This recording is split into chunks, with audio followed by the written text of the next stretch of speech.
કેમ છો દોસ્તો, સ્ટોરીઓની દુનિયામાં છે તો જાણીએ એક અનોખી સ્ટોરી જે જાણીને તમને મજા આવી જશે। મારું નામ રોશન છે અને મારો એક ભાઈ છે। હું મારા ભાઈ બહેનોમાં સૌથી નાનો હતો। મારી બે બહેનો હતી જેમના લગ્ન થઈ ગયા હતા। હવે મારા ભાઈના લગ્ન થઈ રહ્યા છે। મેં મારી ભાભી સાથે ફોટો પાડ્યો હતો પણ વિદાય પછી મારી આંખોમાં મેં શું જોયું તે હું જોઈ શક્યો નહીં। બધા મહેમાનો ગયા ત્યારે ભાભી દુલ્હન બનીને લૂંજમાં બેઠી હતી। મને લાગ્યું કે તે માતા કહેશે કે તું તારી ભાભીને રૂમમાં છોડી દે, પણ માતાએ એવું કંઈ કહ્યું નહીં। તેનાથી વિપરીત મારા પિતાએ મારા ભાઈને તેના રૂમમાં બોલાવ્યો। મારા ભાઈ જ્યારે હું તેની સુંદર કન્યા પર હસતો હતો ત્યારે બાબાએ તેને બોલાવ્યો અને તે શાંતિથી તેના રૂમમાં ગઈ। જ્યારે હું મારી ભાભી સાથે બેઠી અને વાત કરવાનું શરૂ કર્યું ત્યારે તે ખૂબ જ સુંદર દેખાતી હતી। તે અભ્યાસ વિશેના મારા પ્રશ્નોના જવાબ આપ્યા। તે સમયે હું 12મા વર્ષમાં હતો। મેં મારી ભાભીને મારા મિત્ર વિશે કહેવાનું શરૂ કર્યું, પણ તેની નજર વારંવાર બાબાના રૂમના દરવાજા પર પડતી। હું તેના રૂમમાં ગયો અને સૂઈ ગયો। હું મારી ભાભી સાથે બેઠો હતો। મને સમજાયું નહીં કે તે આટલી મોડી કેમ સૂઈ ગઈ। મારી માતા તેના લગ્નથી ખૂબ ખુશ હતી, પરંતુ ઘરે આવ્યા પછી મને ખૂબ ખરાબ લાગ્યું।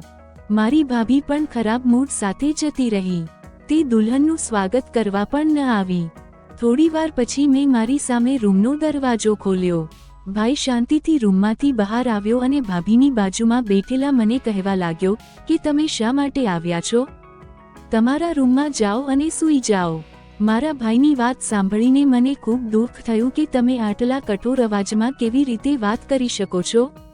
પરંતુ તે પછી ભાઈએ ભાભીને જે કહ્યું તે સાંભળીને મને દુઃખ થયું। ભાઈએ મને કહેવાનું શરૂ કર્યું તેઓ તમને ફોન કરી રહ્યા હતા। હું મારા રૂમ તરફ જઈ રહ્યો હતો। મેં સાંભળ્યું કે મારી બેગ ત્યાં ફસાઈ ગઈ છે। મેં પાછળ જોયું તો જોયું કે મારી ભાભી પણ તેના ભાઈને જોઈ રહી હતી। તે તેને શું કહી રહી છે? કઈ કન્યા શું તેના લગ્નની પહેલી રાત્રે તેના સાસરિયાના રૂમમાં જઈ રહી છે? એક સ્ત્રીએ કહ્યું કે મારા મમ્મી અને પપ્પા અલગ અલગ રૂમમાં સૂઈ રહ્યા હતા। મેં સાંભળ્યું કે મારી ભાભી શું જવાબ આપશે। ભૈયાએ મને મારા રૂમમાં જવા દીધો હતો।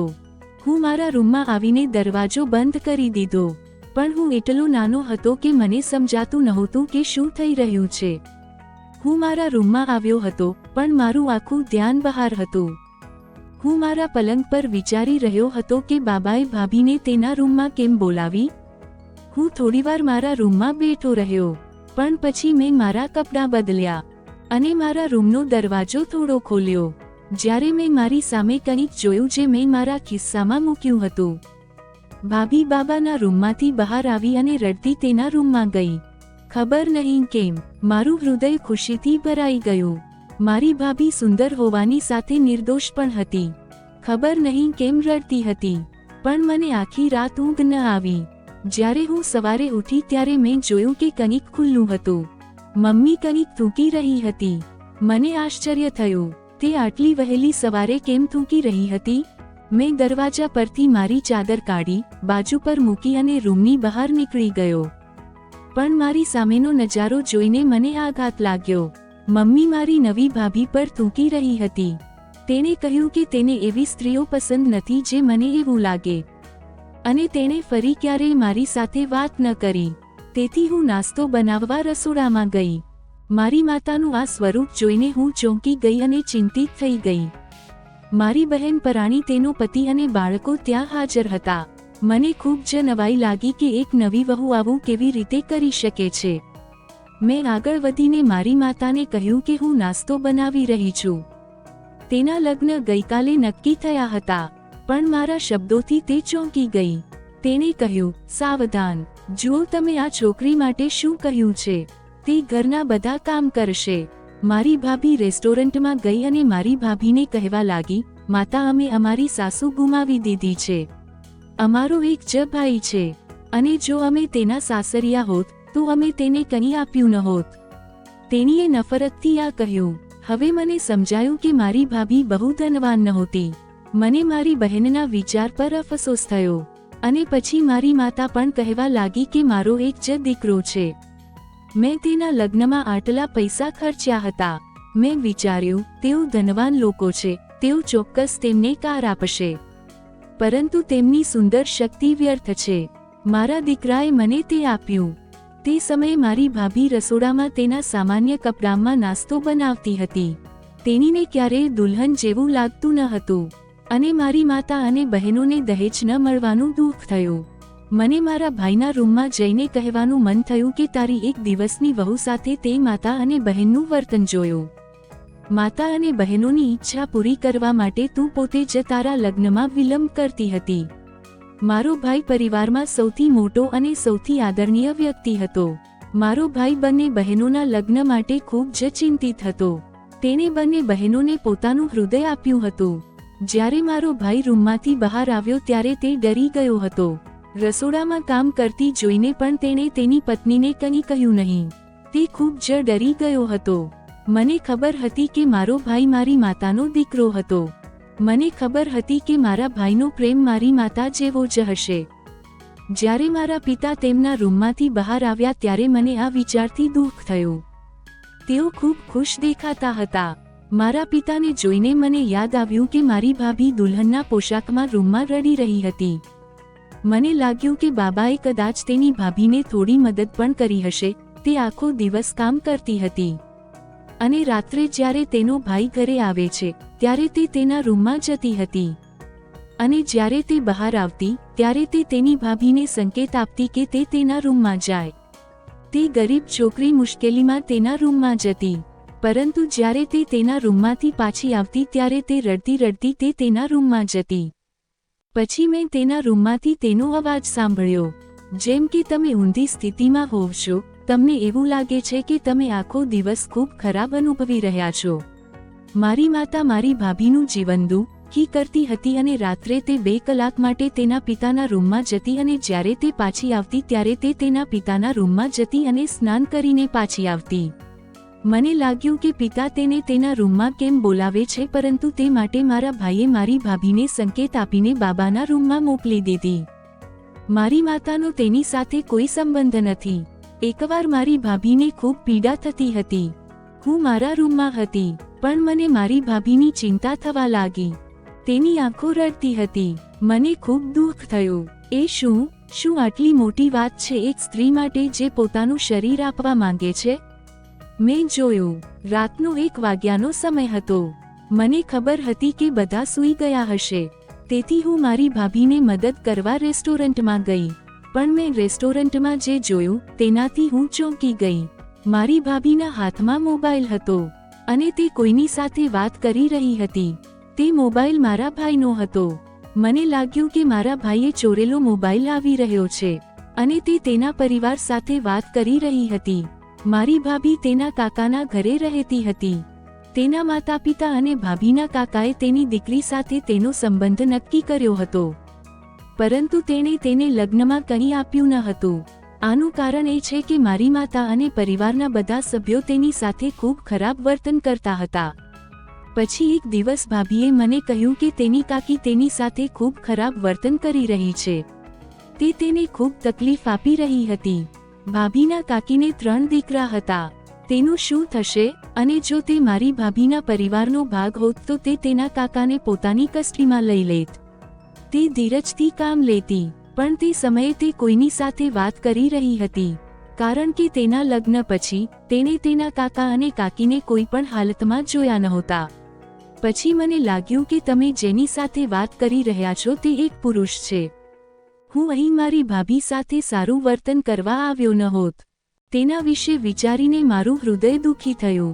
પણ મને શંકા થવાનું કારણ એ હતું કે મારી ભાભી કોઈની સાથે વાત કરી રહી હતી અને તે એક પુરુષ હતો. મારી ભાભી તમને કહી રહી હતી કે મને અહીંથી લઈ જાઓ. તમને ખબર નથી કે આ લોકો કેવી રીતે, અને જે વ્યક્તિ મારા સસરા છે તે ખૂબ જ ખરાબ વ્યક્તિ છે. હું ઈચ્છું છું કે તે મારી સાથે જે ક્રૂરતા કરે છે તે તેની પુત્રી પર પડે. આ સાંભળ્યા પછી હું મારા રૂમમાં પછી ફરી. મને ખબર નથી કે તે વ્યક્તિ કોણ હતી જેની સાથે મારી ભાભી વાત કરી રહી હતી. મને મારા પિતાની ભાભીનું વર્તન ગમ્યું નહીં, પણ મારી ભાભી ગમે તે રીતે રડી રહી હતી. મને ગુસ્સો આવ્યો. હું દોષિત લાગતી હતી. પછી મેં વિચાર્યું, તમે તમારી ભાભી સાથે શું કરી રહ્યા છો તે વિશે કેમ નથી વિચારતા? જો તમે મારી ભાભીના સસરા સાથે આવું કરશો તો તમે શું સહન કરશો? શું મારો ભાઈ વિધવા થઈ ગયો છે કે તેણે તેની પત્નીને તેના પિતાના રૂમમાં મોકલી દીધી છે? મારા પિતા મારી બહેનને તમારા સાસરાવાળાઓની સેવા ન કરવા કહી રહ્યા છે. નહીંતર હું તેના રૂમમાં એકલી હોત. મારી 2 બહેનો ખૂબ જ મજબૂત હતી. તેમની સાસુઓ નાચતી, તેમના પતિઓ તેમના નિયંત્રણમાં હતા, અને જ્યારે પણ તેઓ આવતી ત્યારે તેઓ તેમની ભાભીની શાલ લઈને આવતી. શરીરથી બચવા માટે તેઓ હંમેશા તેમને મારતા. મારી માતા પણ નાની છોકરી નહોતી. તે આખો દિવસ મારી ભાભીના ખોળામાં સૂતી રહેતી. દિવસમાં 1 કલાક માટે પણ તેને આરામ કરવા દેતી નહીં.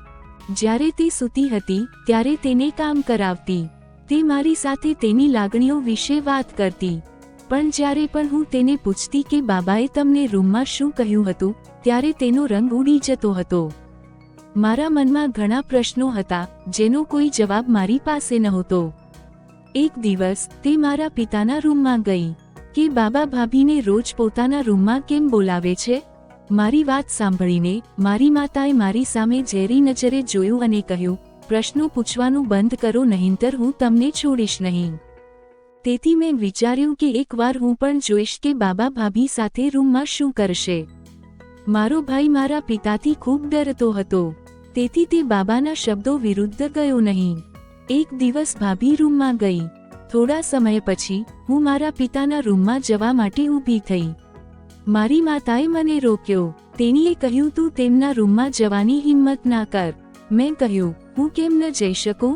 મારે મારા પિતા સાથે કામ છે. મેં કહ્યું, જ્યાં સુધી તારી ભાભી રૂમમાં છે ત્યાં સુધી તું ત્યાં જઈ શકે છે. ચાલો તારા રૂમમાં જા. પણ એક રાત્રે મેં જે જોયું તેની હું કલ્પના પણ કરી શકતો ન હતો. હું રાત્રે રેસ્ટોરન્ટમાં જવા લાગી. હું લાઉન્જ છોડવાની હતી. લાઉન્જનો દરવાજો ખુલ્લો હતો. હું વિચારવા લાગી કે રાત્રે કોણે દરવાજો ખોલ્યો. જ્યારે હું દરવાજામાંથી બહાર આવી ત્યારે મારી ભાભી રૂમમાંથી નીકળીને ટેરેસ પર જઈ રહી હતી. આ સમયે તે ટેરેસ પર શું કરી રહી હતી તે જોઈને મને આશ્ચર્ય થયું. હું તેની પાછળ ગઈ. હું શાંતિથી મારી ભાભી તરફ ગઈ હતી અને પછી એક નાનો છોકરો રડી રહ્યો હતો. આ જોઈને હું શ્વાસ લેવાનું ભૂલી ગઈ અને તે ફક્ત એટલું જ કહી રહ્યો હતો કે મને અહીંથી લઈ જાઓ, હું અહીં રહેવા માંગતો નથી. પણ તે વ્યક્તિ કોણ હતી? શું તે મારી ભાભીનો પ્રેમી હતો? હું પાછી આવી. હું ખૂબ જ ગભરાઈ ગઈ કે ત્યાં શું થઈ રહ્યું છે.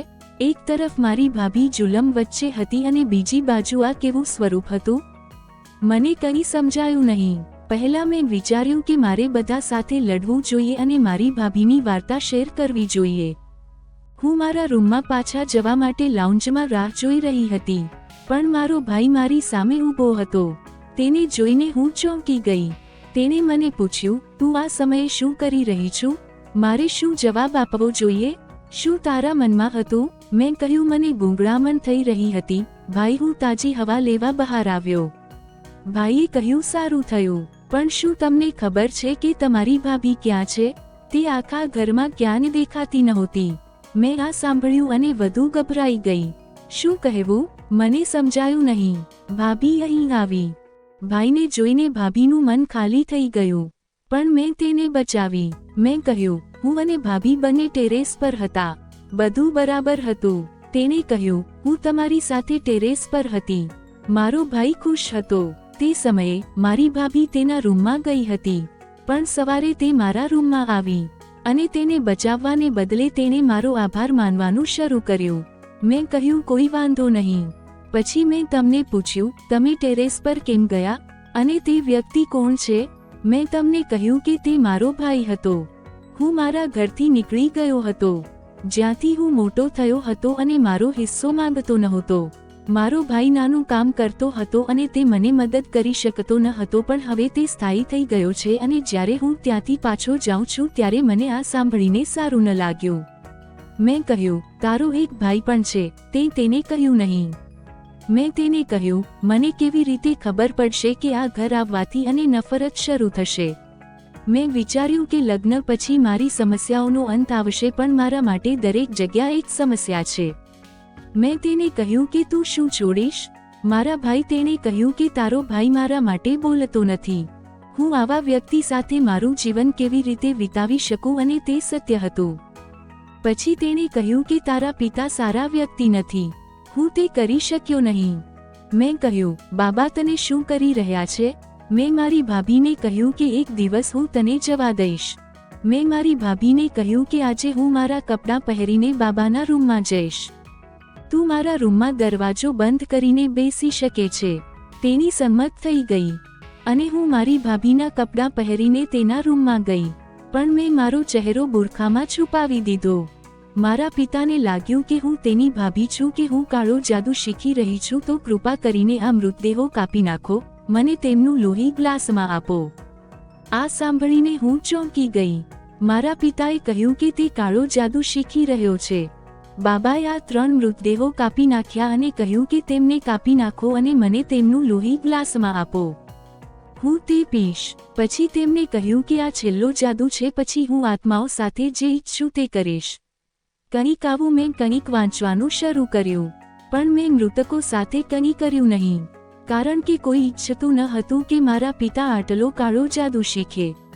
કદાચ મારી ભાભી આના કારણે ગભરાઈ ગઈ હતી અને પછી તે સ્નાન કરી રહી હતી. મેં મારો દુપટ્ટો ઉતાર્યો. પછી મારા પિતાએ મને જોયો અને ચોંકી ગયા. મેં કહ્યું, હું તને કંઈ નહીં કરવા દઉં. આ જૂઠું છે. મારા પિતા મને જોઈને આશ્ચર્યચકિત થઈ ગયા. તેણે કહ્યું, તમે અહીં શું કરી રહ્યા છો? હું રૂમમાં આવી હતી. મારી ભાભીને બંધ કરીને જાણે હું તમને આ ખોટું કામ કરતા રોકીશ.